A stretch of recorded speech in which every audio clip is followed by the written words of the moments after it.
hoy, apenas hace 2 años, nos despedíamos de Pancho, de Toño, de Chester, de Melvin y de otros viejos amigos de los empaques del pan azucarado, los cereales y los chocolates, y dimos la bienvenida a los famosos sellos negros que indican exceso de azúcares, de grasas saturadas, de sodio y de calorías. Definitivamente es una era menos colorida, pero con un enfoque orientado a la prevención de la mala alimentación que desde hace un par de décadas se ha vuelto una grave preocupación para el personal de salud, quienes han medido un detrimento en la calidad de la alimentación de los más jóvenes. México es el segundo país con mayores índices de obesidad, pues el 75% de los adultos tienen algún tipo de sobrepeso, pero es especialmente alarmante cómo se incrementa este número entre las infancias. 1 de cada 20 niñas y niños mexicanos menores de 5 años tiene obesidad, pero en el rango de 6 a 19 años la cifra sube dramáticamente de tal forma que 1 de cada 3 está arriba de su peso.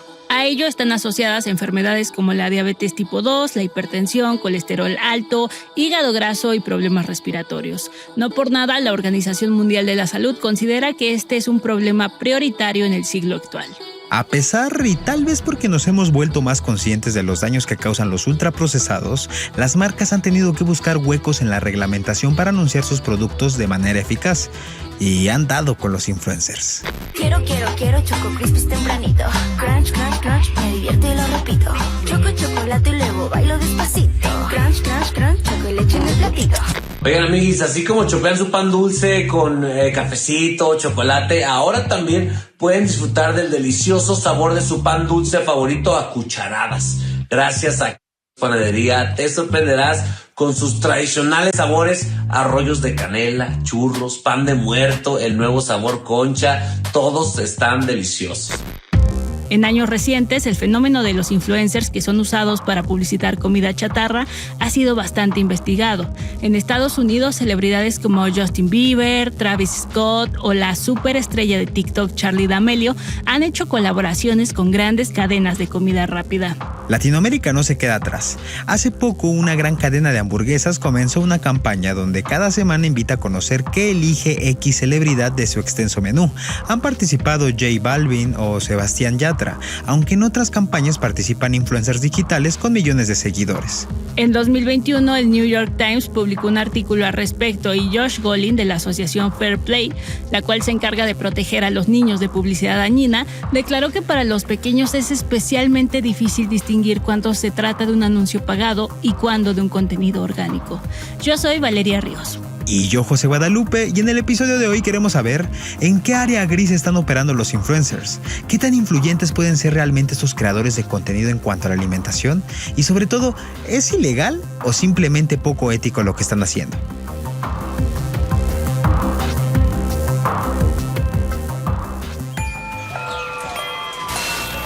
Tribu Política. Tu podcast diario para entender las noticias. Puedes seguirnos y comentarnos los temas que deberíamos cubrir, las dudas o recomendaciones que tengas de este programa. Encuéntranos en redes sociales como Audiocentro Podcast. A nosotros nos encuentras como @val.punto y @guadarríos. Gracias por escuchar. Para entender más del tema, platicamos con Fiorentina García de la organización TechCheck, una de las que participaron en el informe Influencers Chatarra, sobre cómo los ultraprocesados se están colando en el celular de las niñas, niños y adolescentes.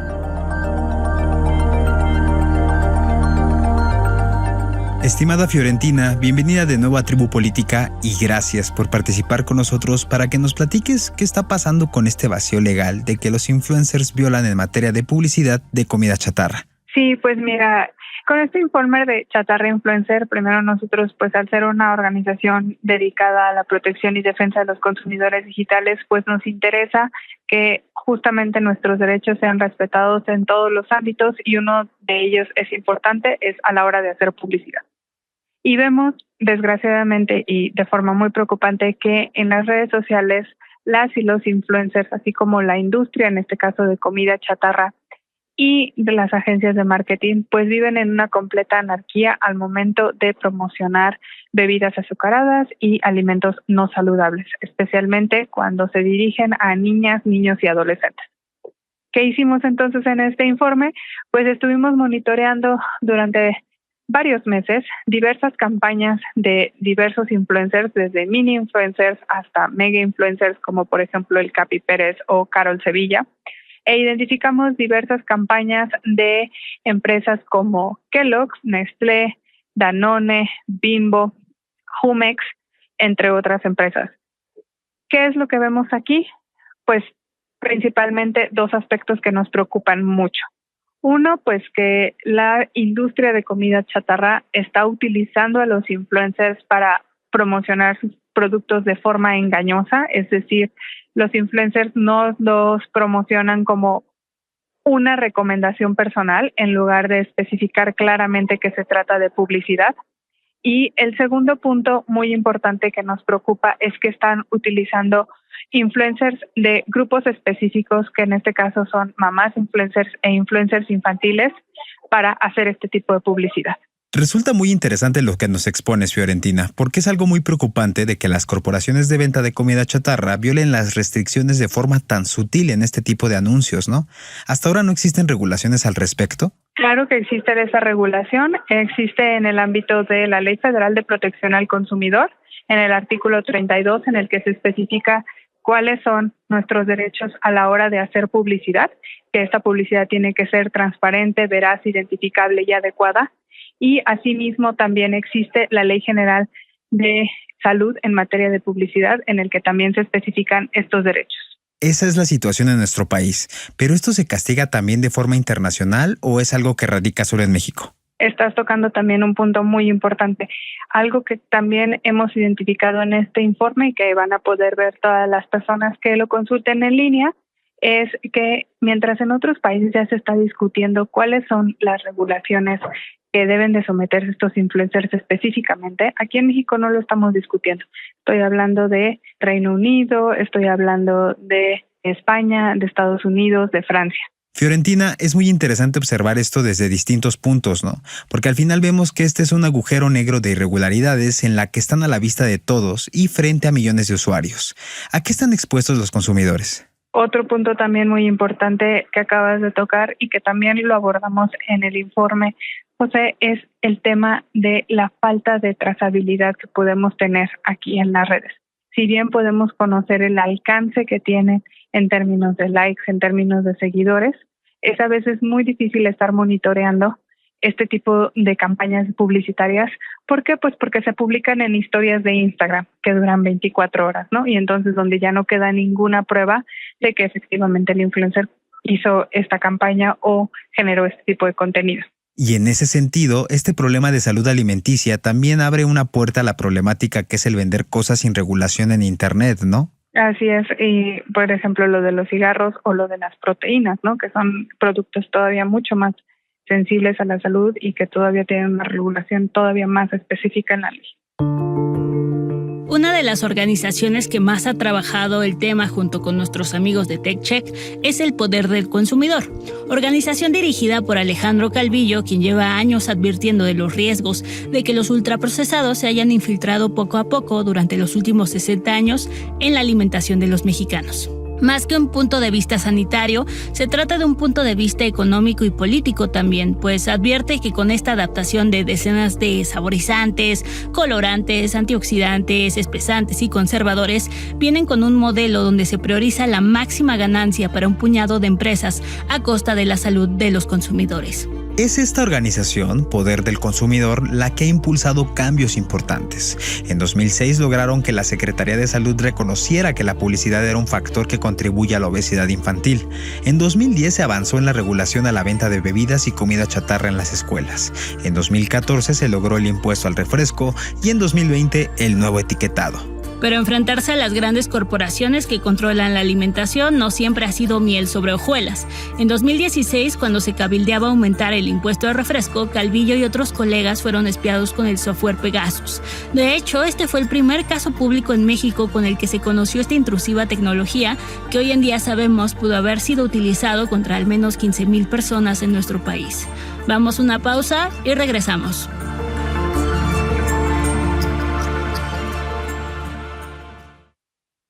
Estamos de regreso con Fiorentina García de TechCheck. Estimada Fiorentina, además del gobierno, ¿a quién más sería este llamado a la regulación? ¿Las plataformas digitales no pueden controlar este contenido como lo hacen en materia de regulación de audiencias? Pues mira, identificamos 3 grupos importantes que pueden tener una acción específica en las medidas de política pública que se pueden implementar en un futuro. Uno de ellos es la parte de las plataformas digitales. Si hay ahí una responsabilidad en estar monitoreando cuáles son los influencers que no están utilizando las herramientas que ya ponen a disposición las plataformas para evidenciar que es publicidad, que dice colaboración pagada por ejemplo. Y el otro caso específico, en este caso también serían el Poder Legislativo, es otro grupo al que estamos haciendo referencia en el informe y en las recomendaciones de política pública. Es importante que se discuta cuántos de estas personas, de nuestros representantes, van a animarse a empezar a discutir, cuáles son las medidas en términos legislativos que debemos de tomar, cuál es la definición que debe de tener la publicidad de influencers, cómo es que se va a monitorear estas campañas, quiénes deberían de ser los involucrados. Y otro grupo en específico, son las agencias de marketing, los influencers y la industria. Si bien ahorita no hay tanta especificación en cuanto a cómo debe de publicarse este tipo de publicidad, ya existe que debe de hacerse y que debe de ser transparente. Entonces, sí es un llamado para que también las empresas tomen las medidas pertinentes y puedan hacer una publicidad que esté apegada a la ley. Fiorentina, ¿crees que los propios influencers saben muy bien que están infringiendo la ley o que están violando un vacío legal para promocionar algo que verdaderamente está haciendo daño a la ciudadanía? Pues ahí nuestra sospecha es que puede haber de todo. O sea, pueden haber influencers que sí son muy conscientes de que están infringiendo y sobre todo los mega influencers que deben estar mucho más familiarizados con este tipo de campañas y cuáles son las medidas. ¿Por qué? Porque empresas en el extranjero sí les solicitan. Sí hemos visto que con mega influencers, cuando se trata de una empresa en el extranjero o cuando se trata de un contenido que hay que publicar en otro país, sí cumplen con la regulación, pero aquí en México no. Nuestra sospecha tal vez es que para los influencers un poco más pequeños, pues tal vez no sea tanto de su conocimiento la regulación pertinente. ¿Podrán las plataformas digitales moderar esto, como sucede con los perfiles de políticos que deben transparentar de dónde provienen sus recursos, o esto sería un primer paso? Creo que sí vamos a transitar ya eso, José, porque esta discusión que estamos teniendo ahorita se tuvo hace 15 o 20 años con el derecho a las audiencias en la radio y en la televisión. Entonces, claro que sí vamos a pasar a un momento en el que tanto plataformas como la industria, van a tener que verse un poco más restringidas en el tema de cómo hacer la publicidad con el propósito, de proteger los derechos de la infancia, proteger los derechos de la salud pública. Fiorentina, ¿cuál sería el mensaje a nuestros escuchas para que puedan reflexionar sobre lo que ocurre en la regulación de estos productos en línea? Lo importante, como también lo mencionamos ahí en el informe, es estar bien conscientes, sobre todo para las mamás de influencers, de qué es el contenido que se está generando, a quienes siguen y ser también bien conscientes del poder que tiene nuestro unfollow.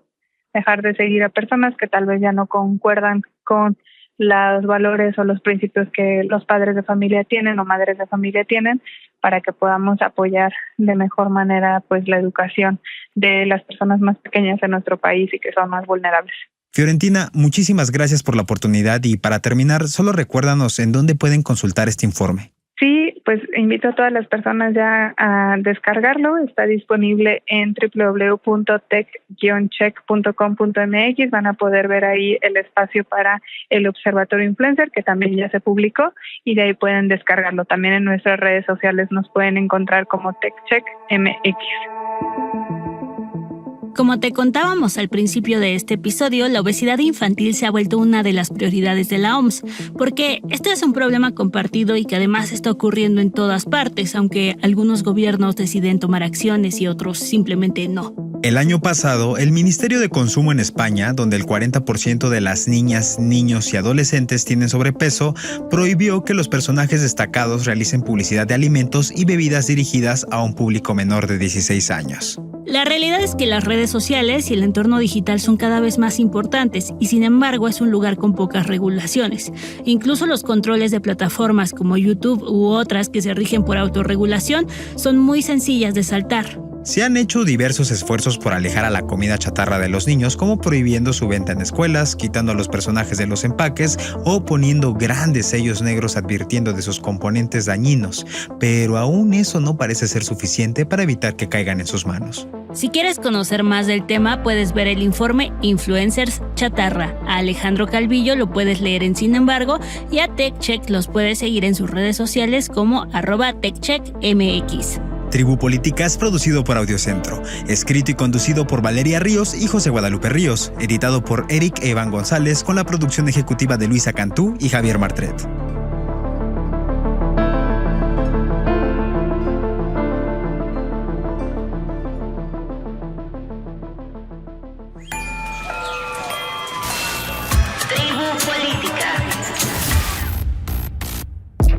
Audiocentro.